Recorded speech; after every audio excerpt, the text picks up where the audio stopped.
Paz a vosotros. Continuamos con nuestra sexta porción semanal que se va a llamar Las Descendencias.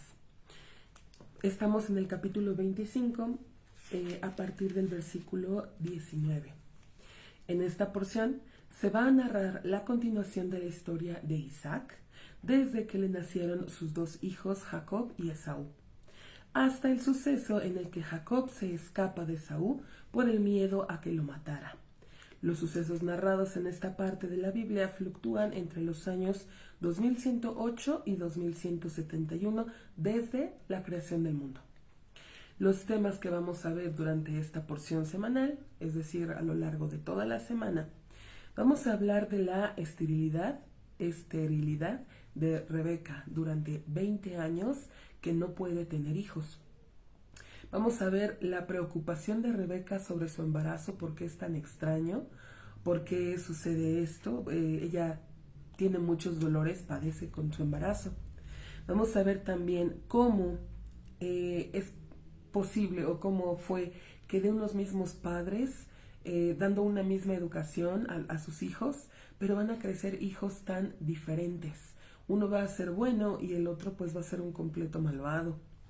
Vamos a ver también que va a haber hambre en la tierra y vamos a darnos cuenta cómo Isaac se ve, pues digamos, tentado igual que su padre para descender a Egipto. Sin embargo, Dios le va a hablar y le va a decir que no lo haga, que no debe salir de la tierra de Israel. También en esta porción semanal hablaremos de una historia extraña sobre los pozos de agua de Isaac con los filisteos. Vamos a ver el impresionante enriquecimiento de Isaac y el odio que esto le va a causar a sus vecinos filisteos. Veremos también la renovación del pacto entre Isaac y Abimelech. Vamos a ver el casamiento de Esaú con mujeres pues de la tierra de Canaán. Y hacia la última parte de esta porción semanal veremos el impresionante e histórico suceso de las bendiciones que da Isaac a sus hijos. Terminando esta porción semanal veremos cómo Jacob es ordenado por su madre a salir de la tierra de Israel e irse hacia donde vive su tío, el hermano de Rebeca, Labán. Y pues ya sin más preámbulos, iniciamos con nuestra primera lectura. La porción semanal se llama Las Descendencias y así es como inicia nuestra primera lectura. Verso 19 del capítulo 25. Y estas son las descendencias de Isaac, hijo de Abraham. Abraham engendró a Isaac. ¿Por qué si ya nos está diciendo que es hijo de Abraham? ¿Por qué lo repite? Abraham engendró a Isaac. ¿Ha leído usted o ha escuchado el proverbio que dice, corona de los viejos son los hijos y la honra de los hijos son los padres? Es decir, uno se encuentra orgulloso del otro y el otro también está orgulloso de uno. Este amor tan grande que se tienen, así fue o así es como nos narra o nos está describiendo que era la relación de Abraham con Isaac. A pesar de que Abraham tuvo otros hijos, vimos que en total fueron 8. Nos dimos cuenta en las lecturas anteriores de la semana pasada cómo Abraham provee a su hijo Isaac y prácticamente lo hace su único heredero. A sus demás hijos les da ciertos regalos y los despacha lejos, hacia el oriente. Sin embargo, a Isaac le da todo lo que tiene, incluso las promesas que le entrega Dios, esta parte espiritual, el temor hacia Dios, un único Dios verdadero, también se lo transmite a su hijo Isaac. Verso 20. Y era Isaac de edad de 40 años cuando desposó a Rebeca, hija de Betuel el arameo de Padan Aram, y también hermana de Labán el arameo, para él por mujer, esto es por esposa. ¿Por qué nos vuelve a relatar la escritura sobre la genealogía de Rebeca? Ya la sabíamos, ya la conocíamos, pero esto lo hace para dejarnos bien en claro que a pesar de que la familia de Rebeca y ella provenía de una tierra idólatra, ella mantuvo esa distinción, esa separación de su familia. Ella no fue igual que su familia, que su padre, su madre, su hermano. Ella tenía o ella supo elegir, digamos, de la mejor manera. Por eso nos lo vuelve a remarcar aquí. Dice entonces el verso 21. Y rogó Isaac ante Dios. ¿Por qué empieza diciéndonos lo que hizo y no el por qué lo hizo? Bueno, porque nos da a entender entonces que el propósito o lo primordial era el rezo. Nos vamos a dar cuenta cómo las matriarcas del pueblo judío todas eran estériles y Dios lo hace todo con un propósito. No hace nada porque sí, porque de repente se le ocurrió. No, todo tiene un porqué, un motivo trascendental. Y esto era el rezo, la oración que debían elevar ellas, sus esposos, esta insistencia que debían demostrar, pues de lo que querían, el orar constantemente hacia Dios. Entonces continuamos, dice, y rogó Isaac ante Dios al frente de su mujer. ¿Por qué dice al frente de su mujer? Porque él pudo haber actuado, pues como Abraham, digamos, como su mamá Sara, que si su esposa no tenía hijos, pero había sido la promesa hecha de una descendencia, pues bien pudo tomar a cualquier otra mujer. Pero al decir frente a su mujer, pedía por ella y pedía que la descendencia viniera de ella, no de ninguna otra mujer, únicamente de Rebeca. Y nos damos cuenta también, bueno, lo vamos a ver poco a poco, los 20 años que está pidiendo y rogando para fervientemente con ese anhelo para que Dios les conceda un hijo. Dice que estéril era ella. Nos da el motivo del rezo, decíamos, la esterilidad de Rebeca. Y accedió a él Dios. ¿Qué quiere decir accedió? ¿Por qué no nos dice lo escuchó o cumplió su petición? No, acceder es como una entrada, un acceso, una puerta, porque nos está dando a entender que la oración es precisamente eso. Cuando uno ora con fervor, con devoción, con un corazón sincero y entrega total, accede, digamos, al palacio del rey, entra directamente con él.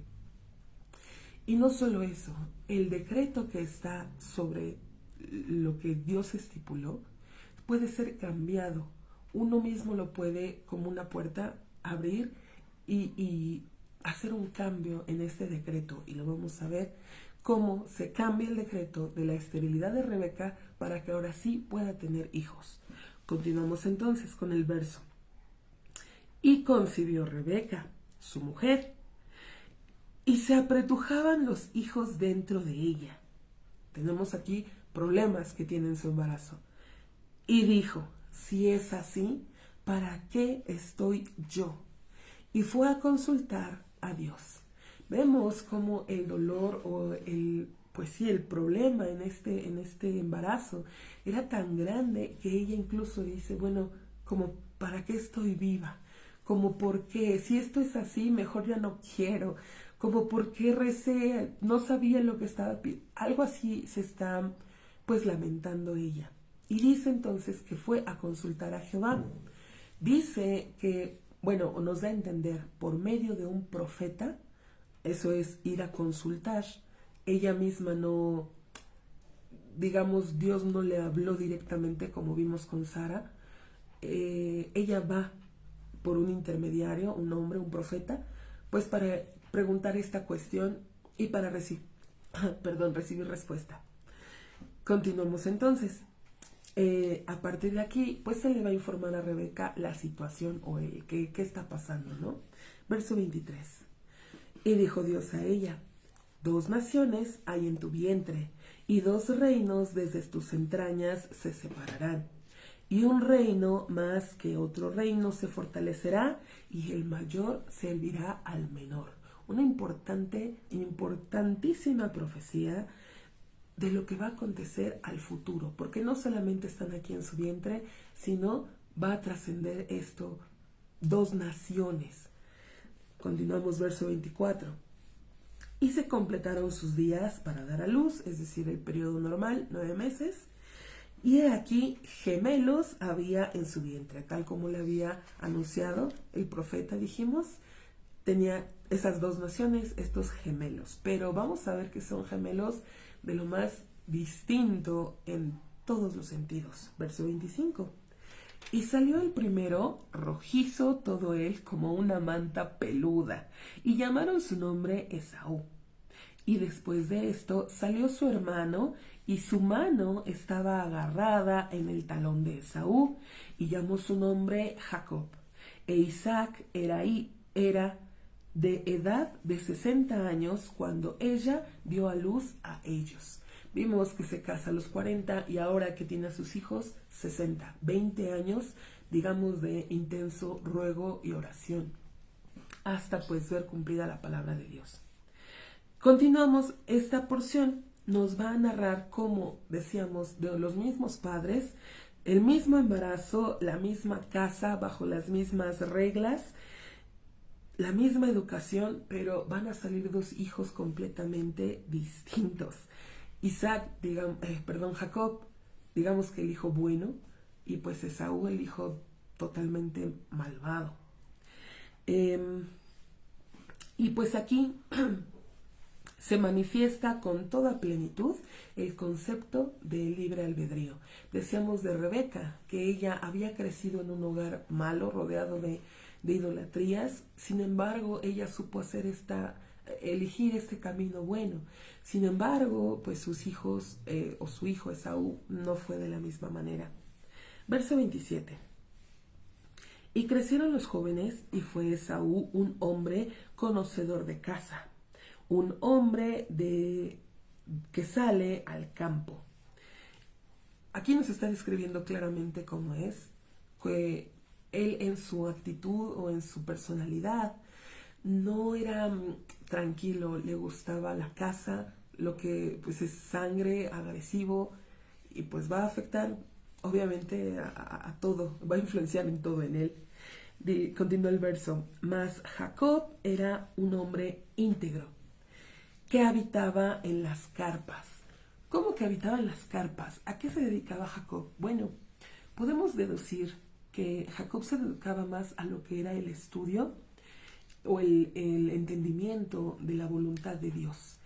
Lo que era, digamos, esta tradición hablada, oral, hablada de padres a hijos y seguía por generaciones, lo que Dios había hecho, cómo Dios había creado el mundo, la historia del diluvio, cómo se habían salvado Noé y su familia, cómo había sido Abraham, todos los actos de bondad que desarrolla Abraham. Todo esto, Jacob se dedicó a analizarlo, a escucharlo, a entenderlo, a razonarlo. Por eso nos maneja las distintas personalidades de ambos hijos. Continuamos, verso 28. Y amó Isaac a Esaú, porque de su casa en su boca.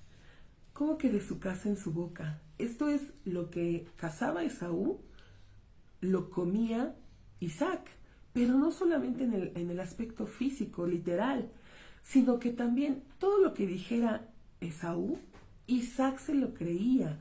Isaac, recordemos que es un hombre de paz, que busca estar en calma con todos, tranquilidad absoluta. Y nos está diciendo entonces que él amaba a su hijo, él aceptaba lo que le diera, lo que le dijera, no se daba cuenta, no veía en realidad cómo es que era su hijo. Continúa el verso. Mas Rebeca ama a Jacob. ¿Por qué lo ama? Porque decíamos, él se dedica, es más tranquilo, él se dedica más a analizar, a pensar, a razonar, y pues la mamá le tiene más cariño por ello. Y continúa con este episodio, el verso 29. Y cocinó Jacob un guisado, y llegó Esaú del campo, y él estaba exhausto. Es curioso cómo llega del campo y está cansado, pero pues en realidad no dice que llegó con comida, con cacería. ¿Qué habría estado haciendo Esaú en el campo que lo dejó tan cansado, tan extenuado, si no cazó nada? Verso 30. Y dijo Esaú a Jacob: hazme engullir, por favor, de el rojo, el tan rojo ese, pues exhausto estoy. Por eso fue llamado su nombre Edom. Edom significa rojo. él repite, hazme eso, rojo, eso tan rojo. Ni siquiera está viendo lo que está haciendo Jacob, no se da cuenta de nada, solamente él quiere satisfacer su deseo, que es comer. Y ve ahí medio en la olla, digamos, ve que está rojo y él, eso rojo, lo que sea eso, dámelo. Ahorita vamos a explicar todo esto más a detalle, pero dice que por eso se le llama a él Edom, rojo, como una especie de burla, ¿no? Hacia él. Verso 31. Y dijo Jacob, vende como el día de hoy a tu primogenitura para mí. Le dice como el día de hoy, haciendo referencia a, vamos a hacer un trato claro como el día, un trato transparente que no haya lugar a dudas, como el día decíamos, así vamos a hacer un trato. Continúa el 32. Y respondió Esaú, he aquí, yo voy a morir. Entonces, ¿para qué sirve para mí la primogenitura? Hemos hablado en otras ocasiones sobre lo que es despreciar lo que ya se tiene. No debemos, o la enseñanza aquí, no hacer menos lo que tenemos. Hemos dicho, nuestro Dios nos provee de todo lo que necesitamos, de todas las cosas, y por nada o en ninguna manera debemos rechazar lo que Él nos da.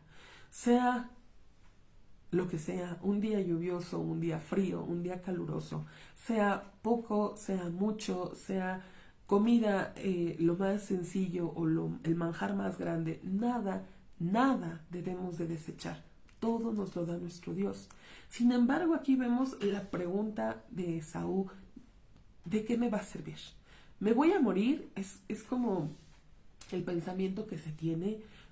Voy a vivir mi vida porque vida solamente hay una, porque no sé lo que venga después, porque me voy a morir y ya no voy a hacer nada. Y no, el Hijo de Dios debe entender, o debemos tener siempre presente, que lo material no nos lo llevamos. Al contrario, lo que hacemos espiritualmente hablando, eso es lo que conservamos pues para la eternidad, lo que nos va a abrir las puertas o nos va a permitir el acceso a ese reino futuro, a ese lo que anhelamos, esa promesa, alcanzarla. Bueno, el Señor Jesús nos enseñó que era mejor hacer tesoros en el cielo, donde el ladrón, el orín no corrompen. A esto se refiere a cultivar, digamos, nuestras buenas acciones, a ir en el camino de Dios, procurando lo bueno, beneficiarnos de lo espiritual y no anhelar o pelearnos por lo material. Pero vemos aquí que Esaú totalmente lo desecha, pues sí, no lo valora, no le da esa importancia. Y continúa el verso 33. Y dijo Jacob, jura a mí, como el día de hoy, lo que decíamos, que sea un trato sin lugar a dudas, transparente como el día. Y juró Esaú a él, a Jacob, y vendió a su primogenitura a Jacob. Vemos cómo es que desprecia Esaú totalmente lo que Dios le había dado, el servicio hacia Dios, él lo hace a un lado por completo. Dice el verso 34, y Jacob le dio a Esaú pan y guisado de lentejas, hasta ahora nos enteramos que eran lentejas, y comió y bebió, y se levantó y se fue, y despreció Esaú a la primogenitura. Y vemos entonces cómo es esto, o cómo era la personalidad de Esaú. Dice, comió, bebió, se levantó, se fue, sin un gracias, ni a Jacob ni a Dios, sin nada más, o sea, nos da a entender que es como un animalito.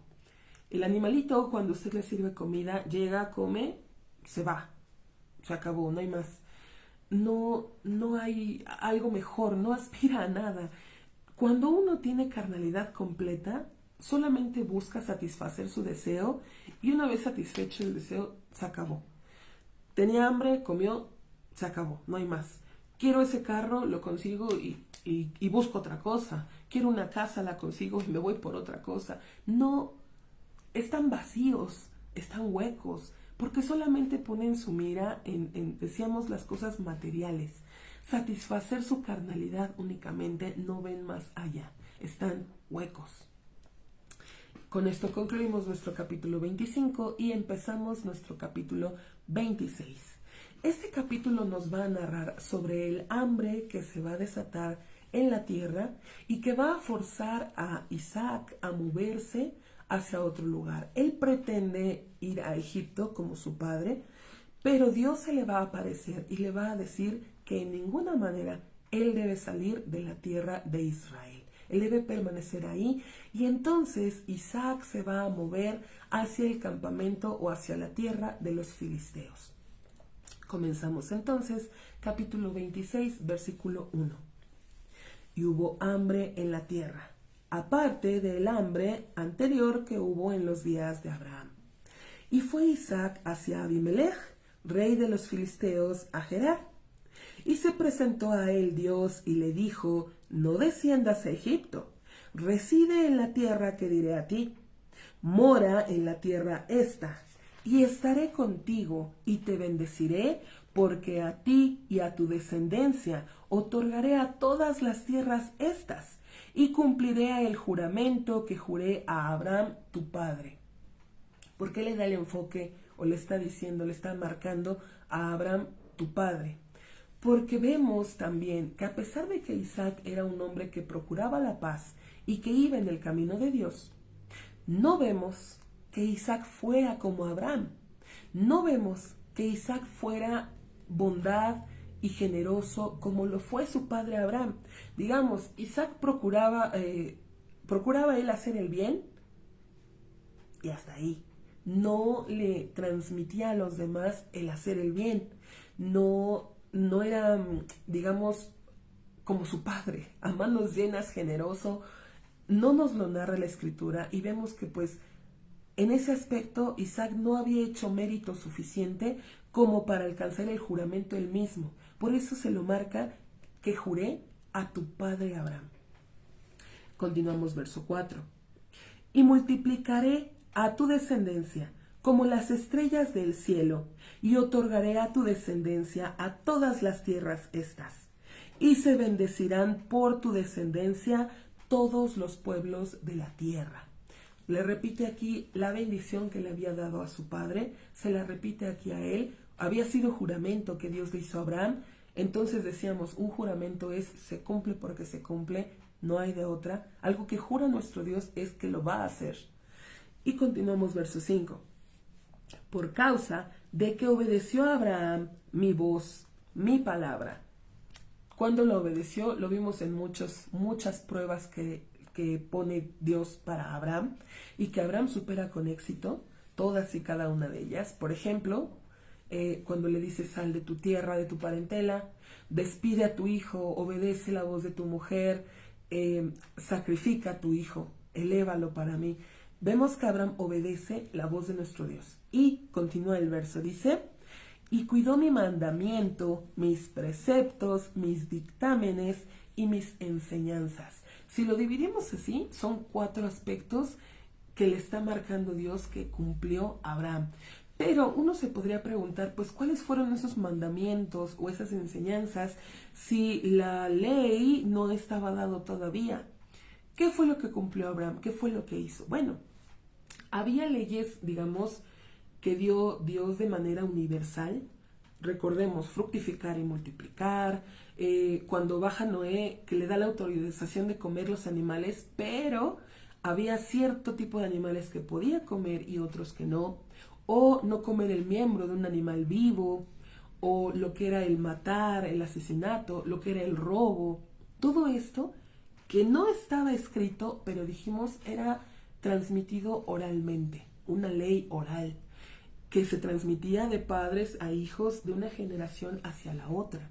Entonces, todo esto, preceptos no escritos, sino orales, fue lo que Abraham fue cumpliendo. Lo que él entendió que era la voluntad de Dios, él lo fue entendiendo y lo transmitía, decíamos, a quienes lo rodeaban. Entonces, bueno, hasta aquí va a concluir nuestra primera lectura y, si Dios permite, en un rato subiremos la segunda lectura. Gracias a Dios he estado un poco enferma, Pero Dios da la fuerza. Siempre, siempre nos ayuda. Y pues, mientras Dios nos permita seguir aquí, pues aquí seguiremos. Pasa a vosotros.